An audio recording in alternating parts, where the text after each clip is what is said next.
Okay, Bismillahirrahmanirrahim.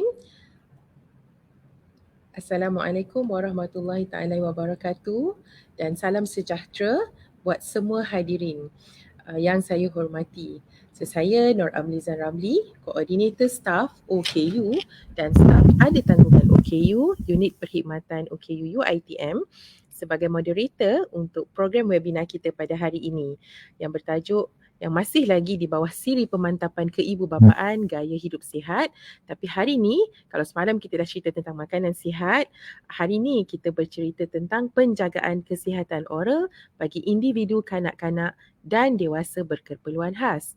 Ini merupakan siri keempat ya, tuan-tuan dan puan-puan, webinar dari Section Staff OKU dan Staff Ada Tanggungan OKU. Pada hari ini, Alhamdulillah, kita sangat bertuah kerana dapat bersama-sama dua orang pakar dalam bidang masing-masing. So sama jugalah macam dengan dua orang pakar semalam. Challenge-nya bila ada waktu Dr. Mas dengan Dr. Ilham free, kami di UPO pula tak sesuai masanya ya. So Alhamdulillah hari ini pada hari Jumaat yang penuh barakah ni insyaAllah, so kita sama-sama kita dapat bersama dengan dua orang pakar pergigian dari Fakulti Pergigian UiTM Sungai Buloh. Yang pertama yang akan berkongsi dahulu nanti adalah Profesor Madya Dr. Mas Suryalis Ahmad. Selamat datang Dr. Mas. Terima kasih banyak-banyak memenuhi jemputan kami. Dan beliau merupakan pakar pergigian klinikal individu berkeperluan khas, dan Profesor Madya Dr. Ilham Wan Mohtar, pakar pergigian pediatrik dan individu berkeperluan khas. Doktor, hari ini Alhamdulillah kita juga ada jurubahasa isyarat yang akan membantu untuk rakan sahabat-sahabat kita yang memerlukan translation untuk jurubahasa isyaratnya, iaitu Puan Nur Rashikin dari Malaysian Federation of the Deaf, dan saya difahamkan Dr. Mas pun certified ya untuk berbahasa isyarat. Okey, so tanpa melengahkan masa lagi, saya mempersilakan Profesor Madya Dr. Mas Suryalis Ahmad untuk perkongsian beliau. Dipersilakan Dr. Mas. Okay, Assalamualaikum warahmatullahi wabarakatuh dan selamat sejahtera. Saya ucapkan kepada Dr. Noor dan juga terima kasih saya ucapkan kepada pihak UPO yang telah menjemput kami untuk berkongsi pengalaman kami pada hari ini. Okay, jadi saya sharekan di sini presentation saya.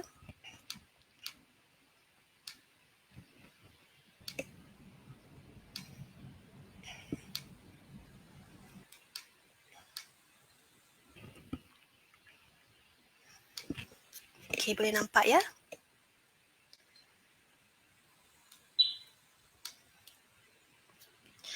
Okey, jadi kami dijemput pada hari ini untuk berkongsi mengenai penjagaan kesihatan oral bagi kanak-kanak dan dewasa berkeperluan khas. Terlebih dahulu ingin saya memperkenalkan tim kami dari Fakulti Pergigian UiTM, kerana apabila kita menyebut mengenai pergigian keperluan khas, sebenarnya masih ramai lagi yang tak tahu mengenai bidang kepakaran kami ataupun perkhidmatan yang kami boleh tawarkan kepada masyarakat OKU di luar sana. Jadi di sini saya ingin perkenalkan tim kami. Jadi Profesor Madya Dr. Ilham dan Dr. Azwin Asilah adalah pakar pergigian untuk pesakit pediatrik dan keperluan khas. Jadi untuk kanak-kanak 16 tahun ke bawah akan dirawat oleh Profesor Madya Dr. Ilham atau Dr. Azwin Asilah. Manakala saya, Dr. Aminda dan Dr. Muhammad Ishrafuddin, bidang kami lebih kepada dewasa berkeperluan khas. Jadi 16 tahun ke atas kami yang akan merawat pesakit tersebut. Jadi istimewanya di klinik kami adalah klinik pertama di Malaysia yang menawarkan perkhidmatan pergigian OKU daripada lahir sehinggalah ke akhir hayat.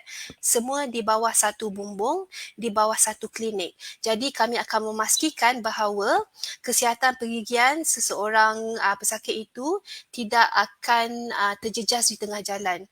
Okay, dan kita akan ada kita panggil continuation of care, di mana kita akan memastikan kesinambungan tu ada, dan jika perlu mereka refer ke disiplin-disiplin yang lain jika perlu, kami ada semua kepakaran di fakulti kami. Contohnya jika mereka memerlukan surgery atau jika mereka memerlukan perkhidmatan kesihatan lain yang lebih kompleks. Jadi kami bekerjasama dengan pakar-pakar lain, pakar pergigian, pakar kesihatan, pakar perubatan untuk memastikan kesihatan menyeluruh seseorang pesakit tersebut. Jadi ini kami di kampus Sungai Buloh. Ini adalah fakulti kami.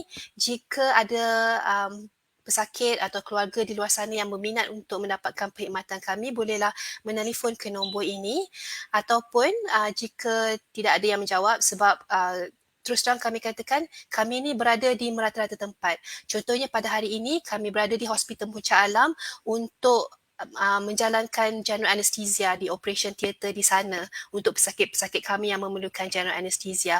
Jadi, jika tidak ada orang yang menjawab telefon, bolehlah email saya di email ini. Okay. Ini adalah klinik kami. Jadi klinik kami direka khas untuk pesakit-pesakit berkeperluan khas daripada kanak-kanak sehinggalah warga tua. Jadi ini adalah pintu masuk ke klinik kami di mana ruang menunggu kami adalah direka unik untuk memenuhi keperluan pesakit kami dari segi saiz, dari segi suasana, dari segi dekorasi, dan kami tidak bercampur dengan pesakit-pesakit yang lain kerana kami faham bahawa pesakit keperluan khas ini mereka memerlukan persekitaran yang aman damai dan juga yang kondusif, yang cantik. Jadi kami ada ruang menunggu khas untuk pesakit kami sahaja. Dan di sini jugalah kebanyakannya, terutama sekali pada appointment yang pertama, kami akan bergaul mesra dengan pesakit-pesakit kami. Kadang-kadang kami even buat rawatan di bilik ruang tamu ini. Sebenarnya kalau mereka masih rasa takut untuk masuk ke bilik surgery pergigian. So ini adalah surgery pergigian kami di mana kami juga klinik kami juga dilengkapi oleh barang-barang ataupun keperluan fasiliti untuk membantu pesakit OKU kami. Contohnya ini adalah hoist untuk mengangkut pesakit kami daripada kerusi roda ke atas kerusi. Kerusi kami juga adalah kerusi khas untuk pesakit OKU di mana ia boleh menampung pesakit sehingga lebih 300 kilo. Ini adalah surgery pergigian untuk pesakit kanak-kanak dan ia sebenarnya dekorasinya sangat menarik sebenarnya sebab ada banyak toys, ada banyak permainan-permainan di sekelilingnya dan jika saudari-saudari boleh tengok, kerusi ini adalah dia rata, dia flat macam ni. Dan ini adalah mungkin Dr. Ilham, Profesor Madia Dr. Ilham nanti boleh terangkan mengenai kegunaan kerusi-kerusi yang berbentuk begini dan juga alatan-alatan yang beliau gunakan untuk memastikan pesakit kita selesa. Jadi ini adalah sisi lain klinik kami. Jadi klinik kami telah dibuka oleh Menteri Wanita, Keluarga dan Masyarakat pada tahun 2016 dan sejak itu kami telah menerima beratus-ratus pesakit dari seluruh Malaysia sebenarnya. Dan kami sangat berterima kasihlah kepada fakulti kami kerana telah juga memberikan peluang kepada kami untuk memperkembangkan klinik kami dan juga servis kami. Dan kami juga telah menerima bantuan daripada Petronas pada tahun 2016-2017 sebanyak lebih pada RM100,000. Mungkin AP Dr. Ilham boleh terangkan nanti untuk membeli pelbagai kelengkapan dan juga barangan untuk klinik kami. Jadi untuk mengetahui lebih lanjut mengenai klinik kami, bolehlah melawat YouTube UiTM Faculty Dentistry Special Care Dentistry untuk mengetahui lebih lanjut mengenai perkhidmatan dan juga kelengkapan klinik pergigian keperluan khas kami. Okay. Jadi di sini saya akan memulakan perkongsian kita pada hari ini. Jadi saya akan menyentuh mengenai apakah kesihatan oral, kenapakah ia penting, kenapa warga berkeperluan khas mengalami risiko penyakit kesihatan oral yang tinggi dan juga masalah oral di kalangan warga berkeperluan khas. Jadi di sini kita mulakan dengan apakah kesihatan oral. Apabila kita menyebut mengenai doktor gigi, ramai yang ingat kami cuma merawat gigi sahaja. Tapi sebenarnya tidak, kerana skop dan juga tanggungjawab doktor gigi ini adalah luas, dan kami sebagai pakar pergigian keperluan khas, kami bekerjasama dengan doktor-doktor dan juga ahli kesihatan pergigian dan juga bukan pergigian, maksudnya speech therapy, occupational therapy, fisioterapi, kerana mereka juga mempunyai peranan untuk mempromosikan kesihatan oral, dan kami juga mempunyai peranan untuk mempromosikan kesihatan yang menyeluruh dan memastikan bahawa kualiti kehidupan pesakit kami terjamin dan terjaga. Okay, jadi ini adalah antara komponen kesihatan mulut itu sendiri, iaitu kesihatan kronik mulut dan muka, kanser mulut dan tekak, jangkitan kuman, penyakit gusi, kerosakan gigi, kehilangan gigi, dan juga penyakit lain yang boleh menghadkan seseorang individu itu untuk mengunyah, senyum, bertutur dan mengecapi kesihatan psikososial. Ini termasuklah masalah seperti gigi terhakis ataupun ketam gigi, ulcer mulut, mulut yang kering dan juga warna gigi yang tidak cantik. Jadi semua penyakit ini ada rawatannya, dan untuk pesakit-pesakit berkeperluan khas, risiko untuk mereka menghidapi penyakit ini adalah lebih tinggi daripada masyarakat di luar sana kerana berbagai faktor yang akan saya bincangkan sebentar lagi. Jadi kenapakah kesihatan mulut itu penting?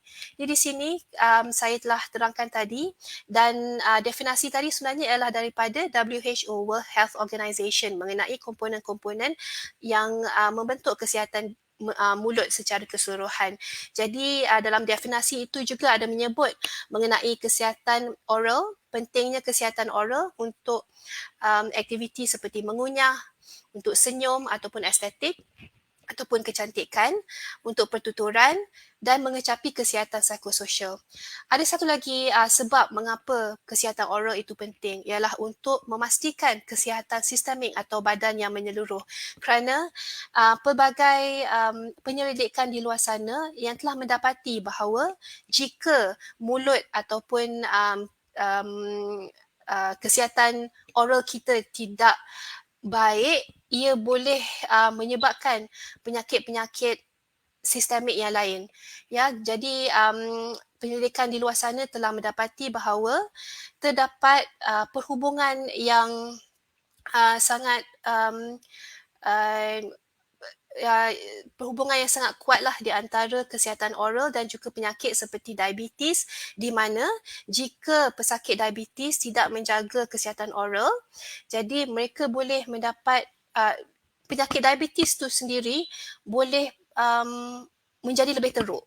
Ya, so itu satu. Dan pesakit-pesakit diabetes ini boleh mereka boleh mengalami risiko untuk penyakit gusi yang lebih tinggi, dan jika mereka mengalami penyakit gusi, keadaan penyakit gusi mereka itu lebih severe, lebih teruk daripada masyarakat lain oleh kerana imun sistem mereka sendiri. Ya, jadi penyakit lain yang telah dikaitkan juga dengan kesihatan mulut yang tidak sihat ialah jangkitan paru-paru, kekuatan tulang yang terjejas, kanser, kelahiran bayi, penyakit jantung dan juga stroke.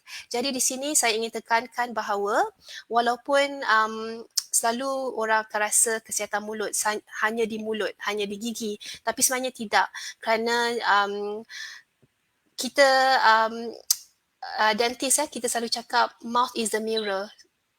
Bermaksud mulut itu adalah sebenarnya satu refleksi apa yang berlaku di dalam seluruh badan sebenarnya, dan apa yang di dalam badan kita semuanya ada connection kan dengan mulut kita. Jadi jika mulut kita tidak dijaga dengan baik, kesihatan oral kita tidak jaga dengan baik, dia boleh menjejaskan kesihatan sistemik atau keseluruhan badan kita.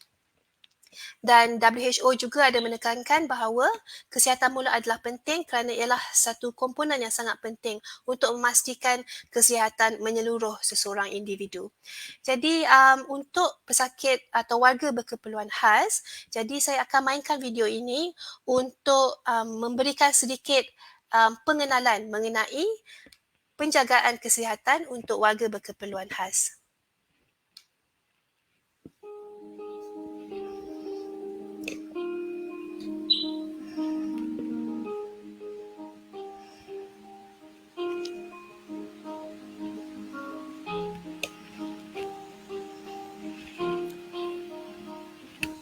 Penjagaan kesihatan pergigian mulut adalah penting untuk setiap individu. Statistik menunjukkan peningkatan di dalam peratusan rakyat Malaysia yang mendapatkan rawatan pemeriksaan gigi secara rutin. Tetapi bagaimana dengan mereka? Kajian mendapati pesakit berkeperluan khas mempunyai taraf kesihatan pergigian dan mulut yang kurang baik. Ramai di antara mereka yang menghidapi masalah kesihatan pergigian dan mulut seperti gigi berlubang, penyakit gusi dan lesion mukosa mulut. Individu berkeperluan khas juga menghadapi pelbagai rintangan dan halangan dalam menjaga higien mulut seharian dan menghadirkan diri ke klinik pergigian untuk mendapatkan rawatan profesional. Antara cabaran yang dihadapi pesakit termasuklah ketidakupayaan fizikal, intelektual dan juga kesukaran berkomunikasi.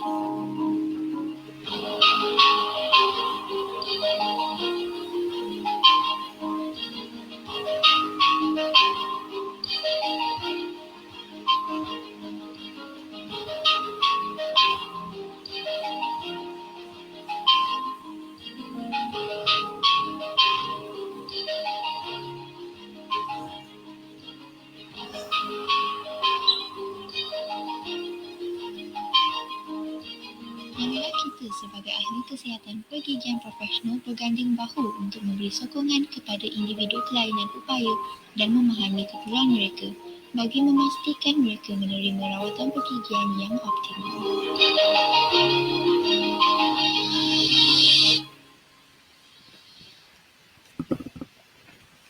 Okey, itu dia tadi sedikit pengenalan mengenai kepentingan penjagaan kesihatan oral dan pergigian untuk pesakit berkeperluan khas. Jadi semua pesakit-pesakit tersebut adalah pesakit kami dan kami telah mendapatkan kebenaran untuk menggunakan imej mereka.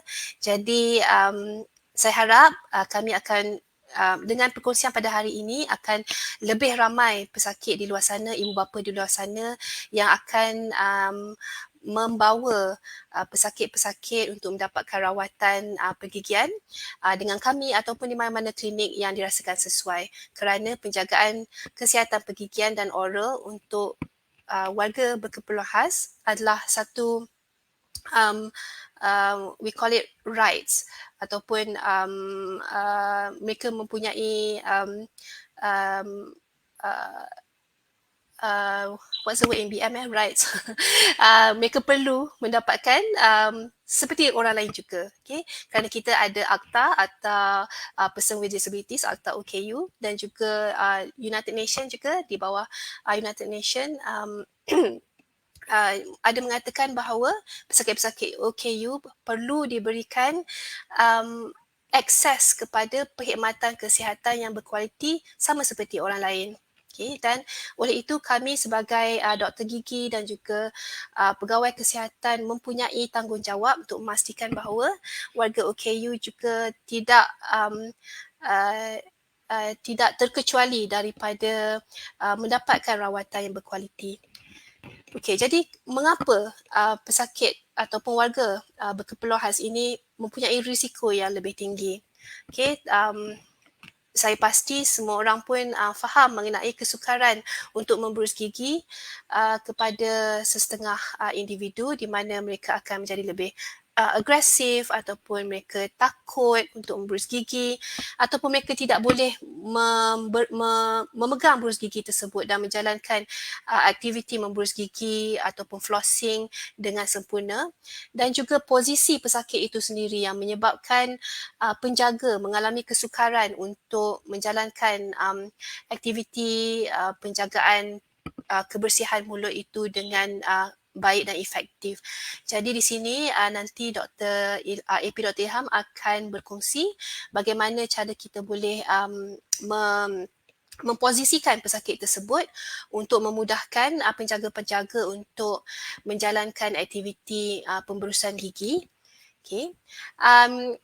faktor lain mengapa pesakit berkeperluan khas mengalami risiko yang lebih tinggi ialah kerana kesan sampingan ubat-ubatan ataupun kesan sampingan rawatan tersebut.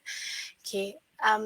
Setengah pesakit oleh kerana apa jua penyakit yang dihadapinya, mereka akan diberi preskripsi ubat-ubatan. Contohnya pesakit yang hyperaktif ataupun autism, setengah mereka diberikan ubat-ubatan oleh doktor untuk menenangkan mereka ataupun mengawal tingkah laku mereka.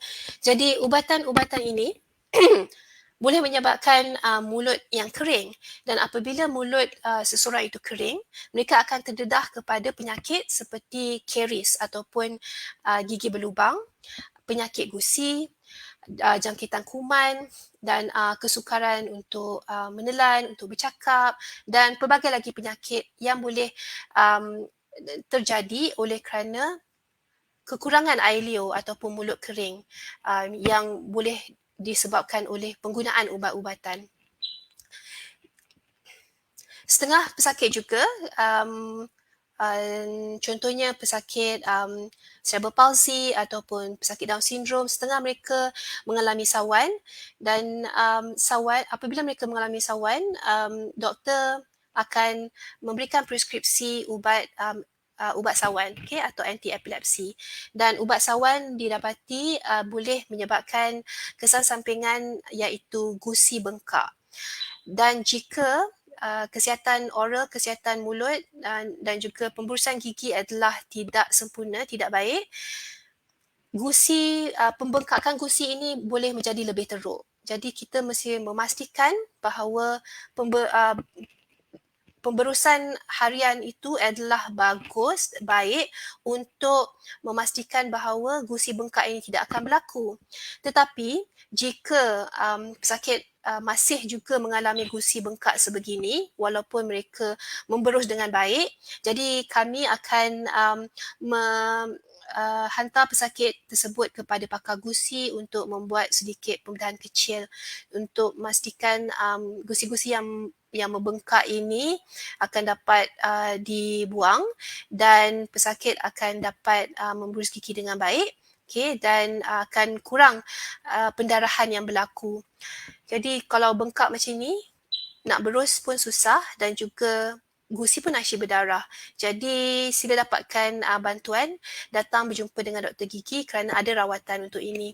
Dan kami juga boleh berhubung dengan doktor perubatan jika ubat tersebut sendiri boleh ditukar ataupun dikurangkan dosnya.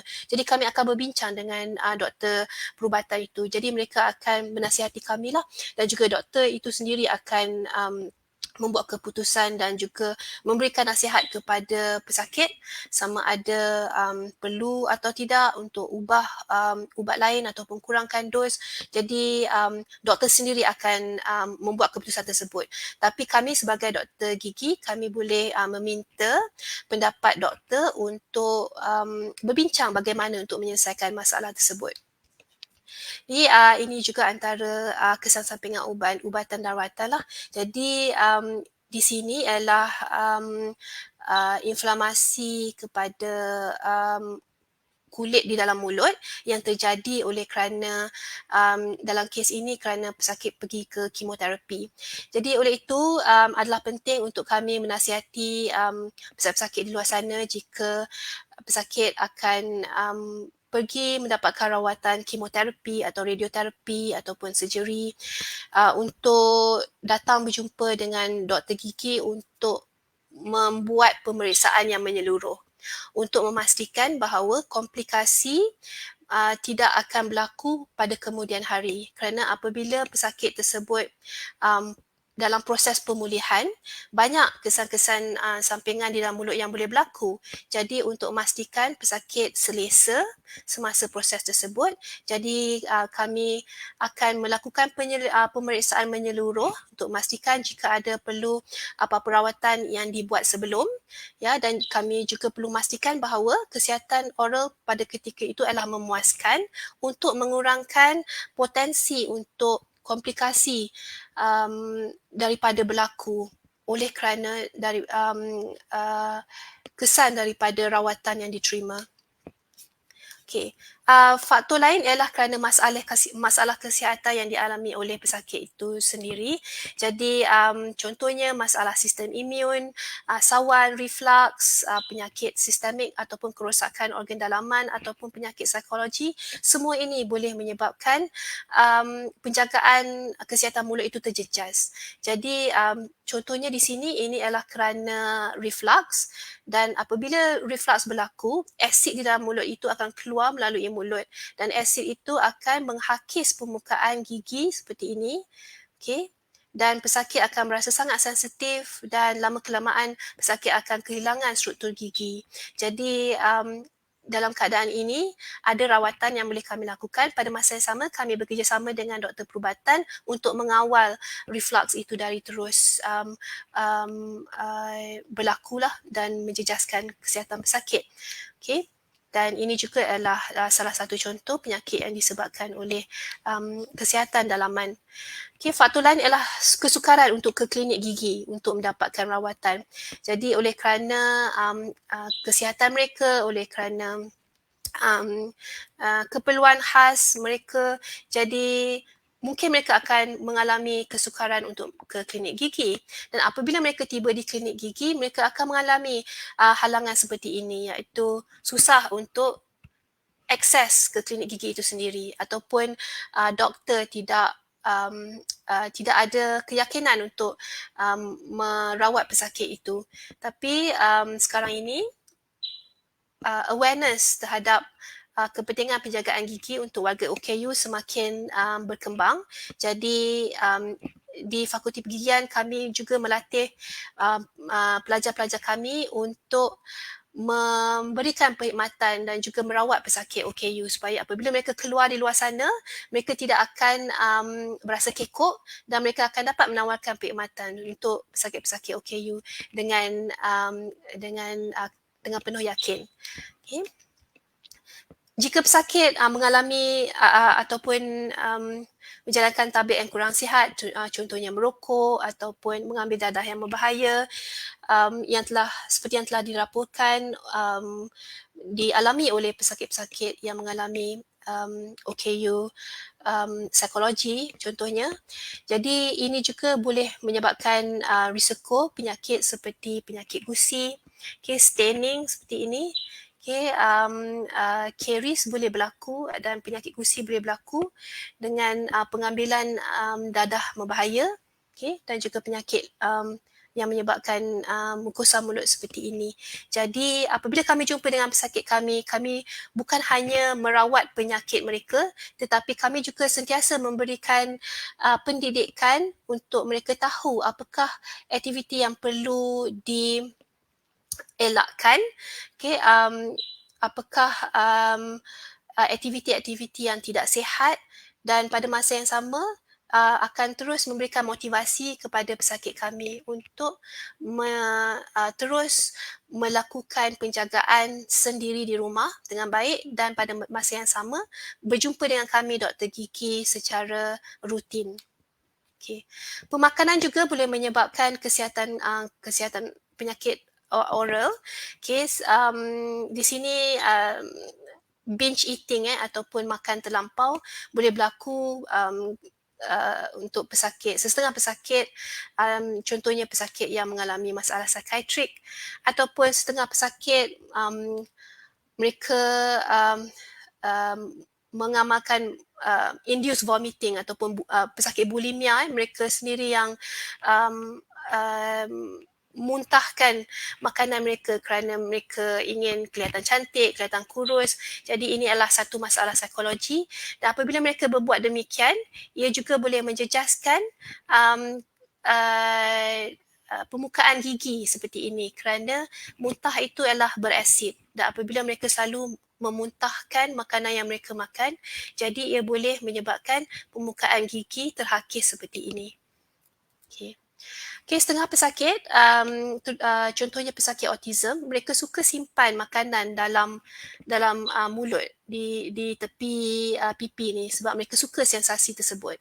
Jadi jika tidak dibersihkan, maka ia boleh menyebabkan penyakit seperti penyakit gusi, penyakit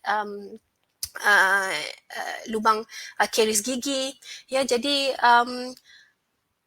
nanti Dr. Ilham akan menerangkan mengenai cara pembersihan gigi untuk pesakit ini, di mana ibu bapa akan dinasihatilah bagaimana untuk memastikan bahawa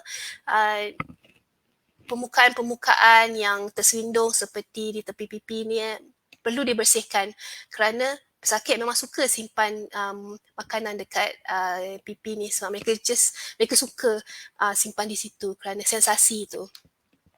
Okay, setengah pesakit juga diberikan diet yang khas kerana mereka tidak boleh menelan. Okay. Contohnya pesakit cerebral palsy, jika mereka mengalami masalah untuk telan, jadi mereka akan diberikan diet yang khas. Dan diet ini selalunya akan di mesin, di blend. Dan apabila mereka makan makanan seperti ini, jika tidak dibersihkan dengan baik, maka dia akan tinggal di situ. Dia akan tersekat di celah-celah gigi dan akan menyebabkan masalah gigi berlubang dan juga masalah gusi. Dan setengah pesakit oleh kerana mereka memang tidak boleh mengunyah, tidak boleh menelan, jadi mereka makan melalui tube. Sama ada tube melalui hidung ataupun tube melalui perut. Dan apa terjadi apabila pesakit diberi makan melalui tube, jika kesihatan mulut mereka tidak dijaga, jika penjaga tidak memberus gigi pesakit, maka mereka akan mengalami penyakit gusi dan pembentukan kakle seperti ini. Dan jika pesakit aspirate ataupun tertelan, jika plaque dan juga bakteria ini termasuk ke dalam rongga pernafasan, kemudian ia akan boleh menyebabkan radang paru-paru. Ya, jadi penting untuk menasihati semua penjaga, walaupun pesakit tidak makan melalui mulut, mereka masih perlu memberus gigi dan juga memastikan kesihatan keadaan mulut mereka adalah bersih. Okay. Trauma dan kecederaan juga boleh berlaku, contohnya kepada pesakit yang mengalami sawan, ya, ataupun pesakit yang suka mencederakan diri sendiri kerana tantrum ataupun kerana habit, tabiat, ya, jadi mereka akan hentakkan kepala ke dinding ataupun mereka akan ambil benda yang tajam dan cucuk anggota badan ataupun dalam mulut. Jadi ini juga boleh berlaku kepada pesakit. Ya, jadi jika ini berlaku, dan bolehlah bawa kepada kami kerana ada terapi untuk mengawal daripada tabiat-tabiat ini daripada berlaku. Okay. Struktur rahang mulut dan gigi pesakit berkeperluan khas juga boleh terjejas semasa pembentukan, semasa proses pembentukan. Okay. Contohnya ini ialah pesakit sindrom Pierre-Robin sequence, di mana jika kita lihat dagunya adalah kecil atau rahang bawahnya adalah kecil, dan apabila pesakit mempunyai struktur rahang muka yang tidak normal, maka mereka boleh mengalami masalah lain yang boleh berlaku. Okay, contohnya di sini pesakit ini mempunyai rahang yang kecil dan juga tinggi. Oleh kerana rahangnya kecil, jadi giginya adalah berlapis. Apabila giginya adalah berlapis, maka makanan pun senang untuk tersekat di antara gigi. Okay, jika tidak dibersihkan, maka ia boleh menyebabkan gigi berlubang atau penyakit gusi dan sebagainya. Okay. Ini adalah antara masalah juga yang boleh berlaku kepada pesakit berkeperluan khas terhadap pembentukan gigi mereka. Setengah pesakit bergantung kepada masalah atau sindrom yang dialami, boleh mengalami masalah pembentukan gigi, okay, dari segi kandungan mineral di dalam gigi ataupun dari segi bilangan gigi, dari segi pertumbuhan gigi. Jadi ia boleh terjejas, dan dalam gambar ini di mana warna gigi itu boleh nampak seperti tak cantik ya. Dan juga dalam gambar ini gigi susu tertinggal dan gigi kekal pula tidak terbentuk. Jadi ini boleh berlaku kepada setengah pesakit. Jadi pesakit ini mempunyai lidah yang sangat besar, okay, dan ini adalah satu yang agak common untuk pesakit Down syndrome, dan oleh kerana mereka ada gigi lidah yang besar ini, dan jika mereka suka menolak lidah mereka, kita panggil tongue thrust, mereka menolak lidah mereka, boleh menyebabkan gigi mereka begini. Jadi ini terbuka. Jadi jadi tidak teratur lah gigi mereka, okay? Dan pada masa yang sama mereka tolak-tolak gigi, dan juga kalau pesakit tu dia suka bernafas ikut mulut, ataupun suka macam ini, pesakit ini suka bernafas ikut mulut, maka akan penyakit gusi tu akan lebih senang berlaku, kerana apabila kita bernafas melalui mulut, mulut kita akan jadi lebih kering dan kita tidak ada perlindungan yang air liur kita boleh sebab air liur kita ni ada komponen antibakteria. Jadi kalau mulut kita adalah mulut kita jadi kering, jadi kita tidak ada perlindungan daripada air liur tersebut. Ya, dan ini boleh menyebabkan penyakit seperti penyakit gusi dan sebagainya. Ya, dan ini adalah gambar kanak-kanak yang air liurnya meleleh dari mulut, okay, kerana tidak dapat mengawal pengaliran air liur. Jadi ini juga boleh menyebabkan jangkitan kuman, okay, dan juga boleh menyebabkan kurang selesa lah pada pesakit tersebut. Okay. Jadi itu saja untuk bahagian saya. Jadi saya akan berikan kepada AP Dr. Ilham untuk bersambung dengan bahagian kedua, penjagaan kesihatan mulut bagi anak-anak berkeperluan khas. Okey, terima kasih.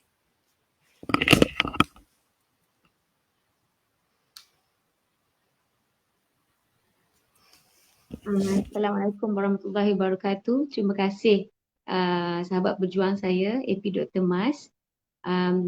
Pertama sekali juga saya ingin mengucapkan jutaan terima kasih kepada unit perkhidmatan OKU UiTM yang diterajui oleh AP Dr. Roslinda dan sahabat-sahabat semua di UiTM yang mana dalam menjaga kebajikan OKU pelajar dan juga masyarakat setempat.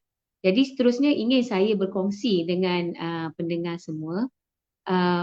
Seperti yang dimaklumkan oleh kita punya koordinator, Dr. Am, ini adalah perkongsian kiranya satu platform lah untuk kita berkongsi untuk mendapatkan satu konsep kehidupan yang sihat. Jadi kami percaya bila doktor gigi kan, macam Dr. Mas bagi tahu, gigi sihat, insya-Allah badan akan turut sama sihat. Jadi kesihatan badan ini adalah sama penting dengan kesihatan gigi, yang mana kita kadang-kadang ibu bapa ada terlepas pandang untuk provide, ataupun mungkin bukan terlepas pandang, dikirakan sebagai satu perkara yang mungkin agak sukar, rumit berdasarkan kebolehan dan ketidakbolehan anak-anak masing-masing. So suka untuk saya berkongsi hari ini berdasarkan pengalaman saya yang pendek berkhidmat sebagai pakar pendidikan kanak-kanak dan khususnya bagi anak keperluan khas. So saya nak minta Puan Intan untuk, Cik Intan, sorry. Okey. Seperti yang diperkenalkan oleh Dr. Mas tadi, lebih Dr. Mas. So kami berdua daripada Fakulti Pergigian UiTM dan kami juga adalah pakar di Hospital Al-Sultan Abdullah yang telah digazetkan oleh agung kita sendiri di UiTM di Puncak Alam. Jadi kami berkhidmat di dua tempat yang berbeza, iaitu kalau untuk klinik pergigian adalah di kampus Sungai Buloh, iaitu di bahagian belakang daripada Hospital Sungai Buloh. Tetapi untuk kes-kes hospital dan kes-kes yang memerlukan admission serta rawatan yang memerlukan bius akan dijalankan di Hospital Al-Sultan Abdullah UiTM Puncak Alam. Okey, next. Jadi seperti yang telah dimaklumkan oleh Dr. Mas tadi, ini adalah klinik kami di kampus everyone is welcome. As stated, semua orang dijemput hadir, boleh datang. Kalau tak nak cek gigi pun tak apa, boleh datang tengok fasiliti, tengok kawasan. Kalau tak kenal maka tak cinta. So bagi sebahagian daripada kumpulan kanak-kanak yang mana kita rasa dia ada masalah sensori dalam keadaan sekeliling, kita juga mengalu-alukan ibu bapa untuk datang buat lawatan lah, macam lawatan sekolah kan, datang kat klinik kami just to be familiarized, untuk mengenal pasti alatan apa yang kita pakai. Sometimes dia punya environment, bau, lampu, dia punya pencerahan dan sebagainya banyak memainkan peranan untuk kanak-kanak tu sendiri memberi kerjasama semasa kami membuatkan prosedur-prosedur pergigian.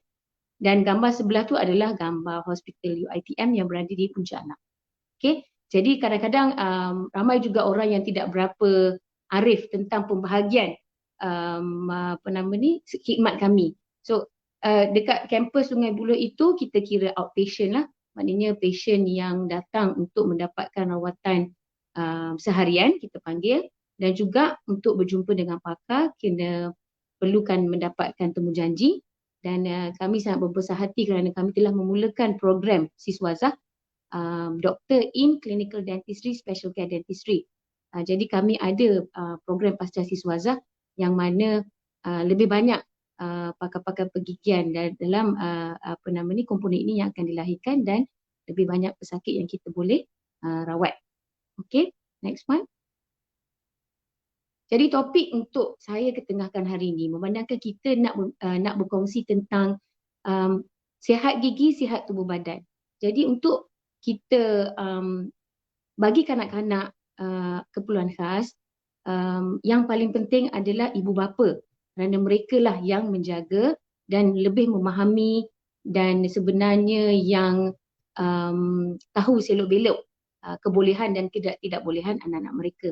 Jadi suka kalau saya dengan pesakit-pesakit saya lebih meluangkan masa dengan ibu bapa untuk memahami apakah masalah yang mereka alami di rumah. Sebab pada saya mungkin saya boleh buat di klinik, tetapi untuk kesinambungan itu adalah penting ibu bapa memainkan peranan di rumah, dan perkara ni perlu jadi satu perkara mudah. Sebab kalau benda tu susahlah kepada ibu bapa tu untuk buat dekat rumah. Itu selalu pendekatan saya. Kita kenal pasti apa masalah dia, okey, apakah cabaran dan halangan yang dihadapi oleh ibu bapa, tak kira dari apa-apa faktor sekalipun. Once kita dapat kenal pasti masalah ini, insya-Allah kita boleh bekerjasama untuk selesaikan masalah. Jadi secara lazim dia apa masalah yang kita selalu dengar bagi penjagaan kesihatan pergigian kanak-kanak berkeperluan khas ini adalah nombor satu, mesti kita kena tahu apakah masalah lazim yang mereka hadapi. Dr. Mas juga telah kupas beberapa dan saya akan pergi secara pantas bagi spesifik untuk kanak-kanak. Tanda-tanda tidak verbal sekiranya kanak-kanak mengalami sakit gigi. Kadang-kadang, selalunya mereka tak dapat ekspres diri mereka. Kadang-kadang dia lapar pun, kadang tengah tu dia tunjuk je makanan. So that kita kena cakna dan peka, oh dia lapar. Sama juga untuk sakit gigi ataupun sakit di badan lain pun. Kadang-kadang dia tak bagi tahu kat kita, ataupun mungkin bagi yang non verbal, yang kurang expression dan sebagainya. Bagus kita ni ibu bapa ataupun masyarakat setempat kena lebih cakna apakah tanda-tanda tidak verbal yang boleh ditunjukkan oleh anak-anak kita bahawasanya mereka sedang mengalami sakit yang spesifik. Okey, seterusnya kita akan kupas juga cabaran dan kesulitan dalam menjaga kesihatan pergigian kanak-kanak. Sudah kita faham apa masalah kita, mesti kita kena kongsi apakah teknik untuk menyelesaikan masalah ini. Jadi teknik-teknik paling penting saya rasa adalah penjagaan kesihatan pergigian di rumah. Maknanya saya rasa paling penting adalah memberus gigi. Isu-isu lain seperti maknanya besar daripada berus gigi itu adalah dia tertakluk kepada keupayaan dan kebolehan ibu bapa tu sendiri dan anak-anak yang dijaga sama ada dia boleh atau tidak boleh. Tapi bagi saya berus gigi itu, sekiranya kita dapat buat aktiviti berus gigi pada tahap yang optimum, pada saya sudah dikira berbaloi dan sudah dikira bagus untuk kita membolehkan kita kekalkan kebersihan gigi anak-anak kita dalam tahap yang optimum. Dan seterusnya saya akan kongsi secara pantas cara penyampaian rawatan kesihatan pergigian yang kita boleh bagi, yang kita boleh provide kepada anak-anak dan ibu bapa. Okay, next. Okey. Maknanya peranan ibu bapa dan peranan doktor gigi perlulah dalam keadaan yang selari. Kami sebagai mediator dalam kesihatan, kita akan lihat apa sakit, kita akan cuba faham apakah masalah dan juga kita akan extrapolate, kita akan jangkaukan masalah itu apabila mereka balik ke rumah. Jadi kita sama-sama diagnose penyakit mulut dan berkongsi apakah yang kita capai berdasarkan kepada examination and diagnosis yang kita buat. Kita ambil, kadang-kadang kita perlu ambil x-ray dan beberapa ujian untuk mengetahui apakah sebenarnya masalah yang dihadapi. Pada masa yang sama, once kita dah tahu apa sakit dia, mesti kita nak ubati. Tetapi adalah lebih penting sebelum sakit itu datang adalah untuk mencegah. Jadi bila sakit, kita tak, kalau boleh kita nak encourage patient jangan datang bila dah ada sakit. Bila yang paling bagus datang tu secara berkala, okey, sebelum sakit tu jadi satu perkara yang sangat lebih rumit ataupun susah untuk kita nak pujuk patient, kita nak maknanya option, pilihan-pilihan yang kita ada tu pun dah limited, dah tak banyak. Jadi kita sentiasa harapkan ibu bapa datang lebih awal. Maknanya pencegahan itu adalah lebih penting dan lebih mudah sebenarnya dari merawat. Okey. Jadi kita sama-sama dengan ibu bapa akan faham yang kebolehan dan ketidakbolehan anak-anak kita dalam perawatan. Maknanya katakanlah dia ada sakit sekian. Anak kita boleh buka mulut lama mana? 5 minit, 2 minit. Okey, kalau 2 minit boleh buka mulut tak ada masalah. Tapi saya sebagai doktor gigi, saya akan bagi tahu kepada ibu bapa apakah rawatan-rawatan yang sesuai untuk kita buat dalam masa 2 minit. Ada budak, ada kanak-kanak yang tak nak buka mulut langsung. Jadi mungkin saya boleh kongsi tips macam mana tak boleh mendapatkan buka mulut dan sebagainya. So itu juga adalah sangat penting daripada lawatan pertama lagi anak-anak dan ibu bapa datang ke klinik kami. Dan dalam pada masa yang sama, selalunya anak-anak keperluan khas ni dia ada pelbagai ada pelbagai isu yang lain dalam perkembangan gigi dan rahang mulut, yang mana Dr. Mas juga tadi telah tekankan, contohnya macam Pierre-Robin syndrome tadi, bila dia tidak ada perkembangan gigi dan rahang yang normal, dia sempit dan sebagainya, dia akan menjejaskan perkembangan secara keseluruhan. Jadi bila keadaan ini tidak tercapai, masalah-masalah yang akan timbul. Dari awal lagi kita dah boleh kenal pasti. Maknanya umur dia 5 tahun macam ni, umur dia nanti dalam 2 tahun lagi apakah masalah-masalah yang bakal berlaku. Jadi bila kita dah tahu dah apa masalah itu akan berlaku, kerjasama antara dentist dengan ibu bapa itu adalah sangat penting untuk mengelakkan masalah itu. Kita tahu dia memang akan berlaku, tapi kita dah bersedia untuk menghadapi masalah itu. Okay, next one. Jadi sekarang peranan ibu bapa, kita dah faham peranan doktor gigi dan sekarang peranan ibu bapa sama penting. Jadi kita adalah sebenarnya dalam domain yang saya letak ni sama. Kenal pasti gigi lazim, tidak sakit, tanda tidak sakit. Benda tu semua sama, cumanya mungkin komponen dan dia punya extension of knowledge itu saja yang berbeza. Okey, ini yang saya nak tekankan apabila saya berkongsi dengan ibu bapa. Sekiranya kita memahami satu perkara, cuma dalam konteks yang berbeza, insya-Allah kita akan capai satu misi dan visi yang sama. Okey, next one. Jadi masalah lazim kesihatan mulut, selalunya dia memang kita dah dapat kenal pasti masa dia kecil lagi.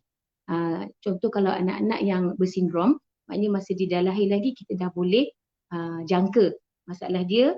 Contohnya lah rahang kecil dan sebagainya, lambat pertumbuhan, kita boleh predict lambat 2 tahun, 3 tahun, 4 tahun, dan kita boleh bersedia apa yang akan berlaku untuk masa hadapan. Dan bila dia membesar, setengah masalah dia boleh diselesaikan, setengah masalah dia akan kekal ikut pembesaran dia sehingga dia dewasa. Mungkin kita tak selesaikan secara keseluruhan, kita selesaikan dia punya severity, severity adalah dia punya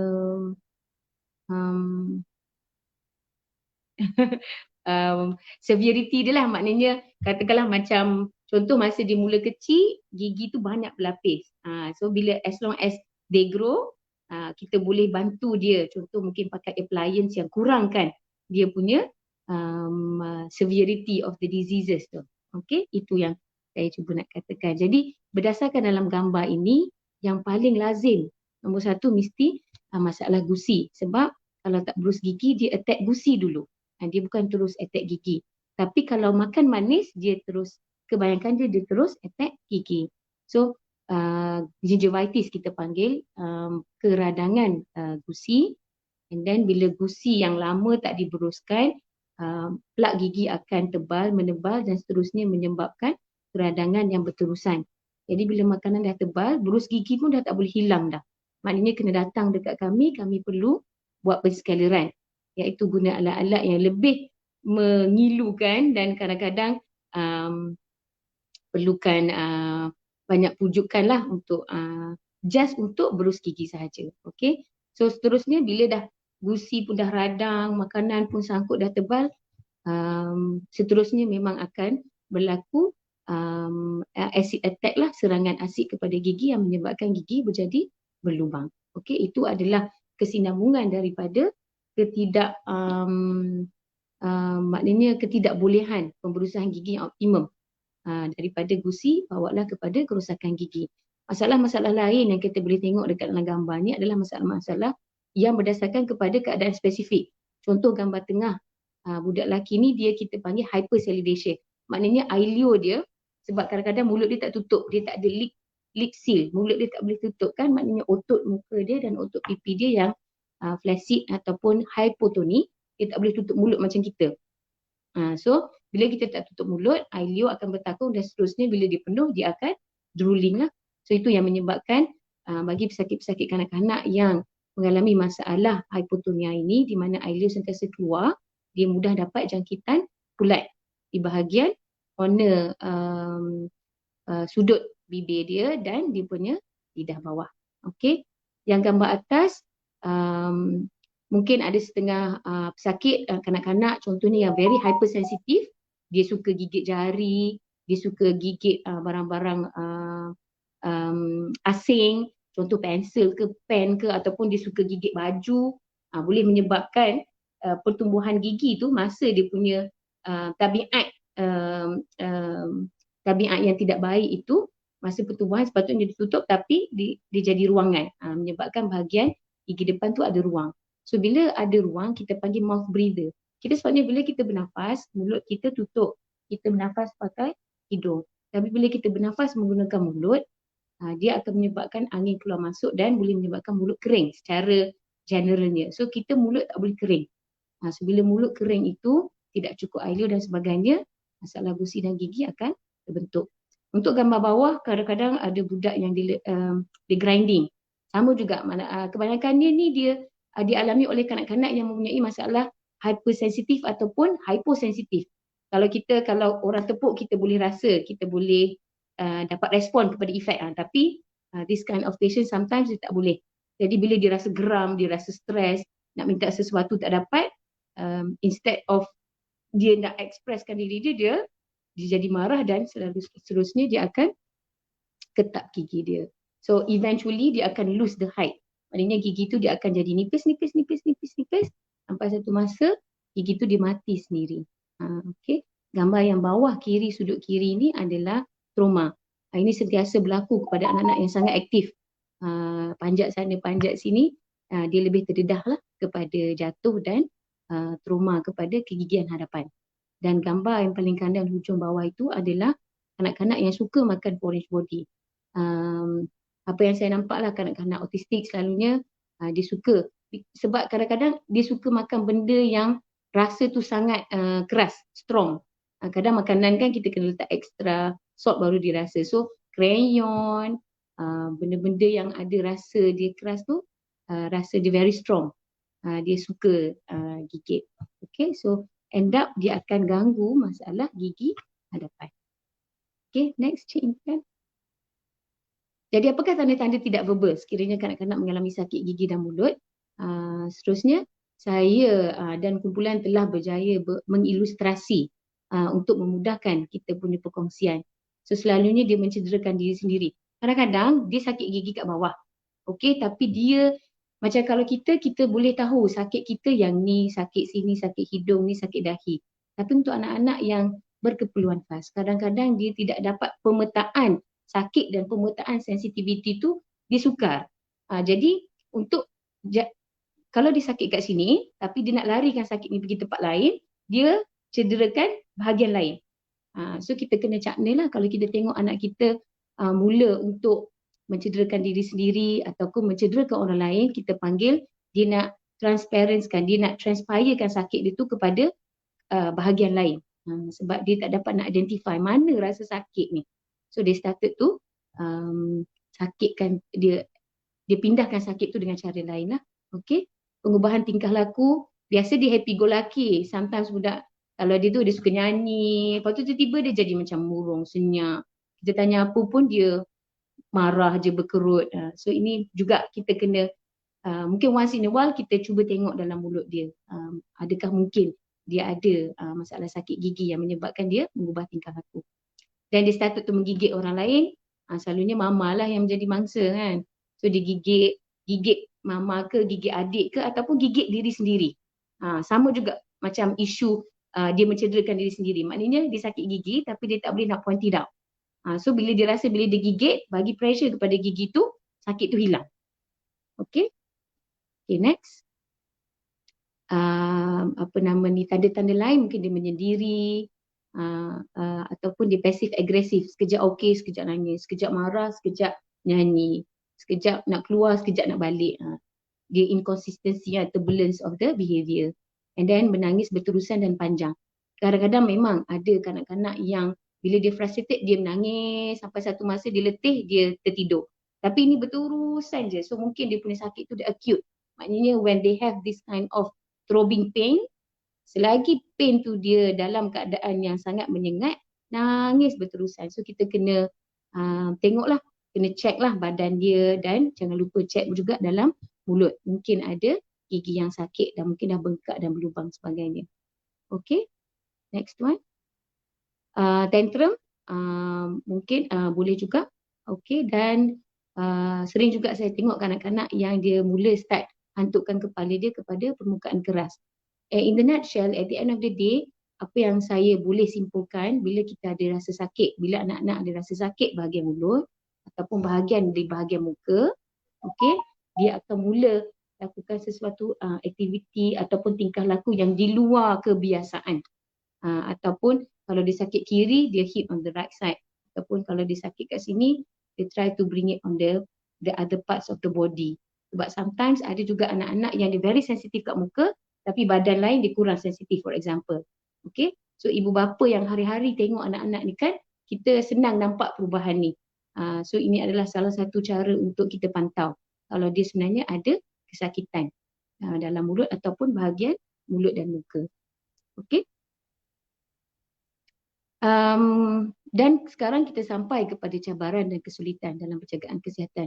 Saya cuba kongsikan isu-isu yang pada saya lah, yang saya dapat banyak belajar daripada ibu bapa sendiri, apakah yang isu-isu penting ataupun cabaran-cabaran sebenarnya dalam memberi penjagaan kesihatan, iaitu memberus gigi.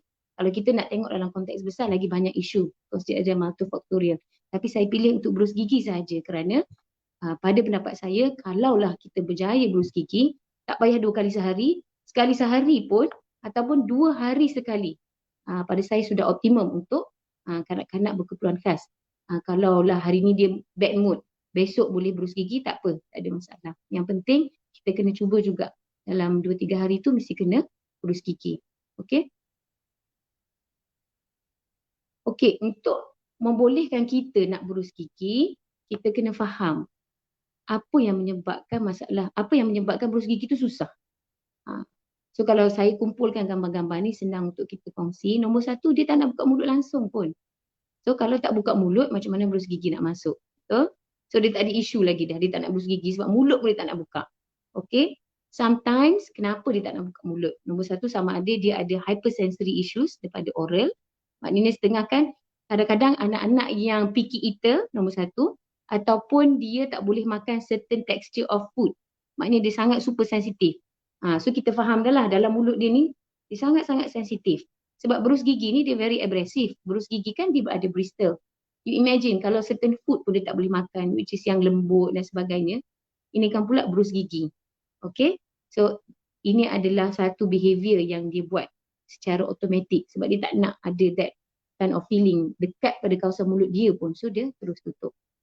Next foto, dia terus lari. Memang dia tak nak sebab sometimes especially patient autistic dia terlalu sensitif dengan pelukan, touch dan sebagainya kan.